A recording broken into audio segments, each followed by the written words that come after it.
This segment is brought to you by the Kansas Soybean Commission. The Soybean Checkoff, progress powered by Kansas farmers. I'm Curtis Thompson, Extension and Research, Weed Science at Kansas State University and State Leader for the Agronomy Department. Today we are making some comments about some recent developments with the forward movement of the Enlist crops and making that one step closer for growers to have these tools available to them.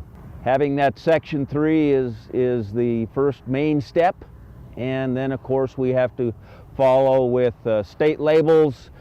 We have to follow with getting approvals for trading these grains to other countries, and so we still have some steps yet to go, but it's a real good stride forward for us. And what we see these Enlist programs bringing, and of course Dow has the Enlist corn, the Enlist soybeans, and Enlist cotton. And within these three crops, allowing the use of their formulation of 2,4-D to help manage broadleaf weeds. And we are really battling in the state of Kansas with resistant weeds, both water hemp, palmer amaranth, mare's tail, giant ragweed, common ragweed, and kochia. And this will be another tool in the toolbox that we have available to us that we can use in a rotation of herbicides in these crops that will allow us especially to manage the very difficult pigweed species that we're currently dealing with, the glyphosate-resistant palmer amaranth and the glyphosate-resistant water hemp, as well as giving us another tool to manage mare's tail.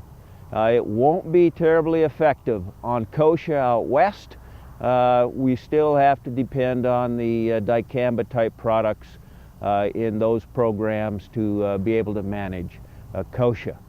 Moving this way with Enlist crops may lead the segue to some additional growth regulator herbicides, the release of the dicamba tolerant programs that we also have in cotton and in soybeans. Again, another tool in the toolbox to help us manage resistant weeds.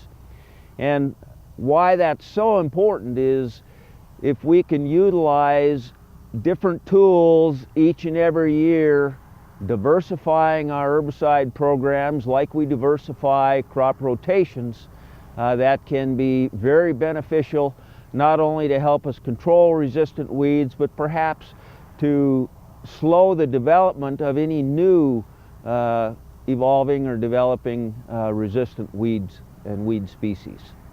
On Fridays of every week, we do release our e-updates. This is a newsletter from K-State Agronomy Extension. In these e-updates, we will be providing some updated information over time on some of these newer technologies. We'll also be advertising some extension programs like our soybean schools during the month of February, where we'll be discussing these technologies in a little more depth. This hog is head over hoof for meal made from U.S. soybeans. Now, one hog isn't that impressive, but suppose we add another, and another, and another. Before long, you've got billions of hungry customers around the world all clamoring for the same thing.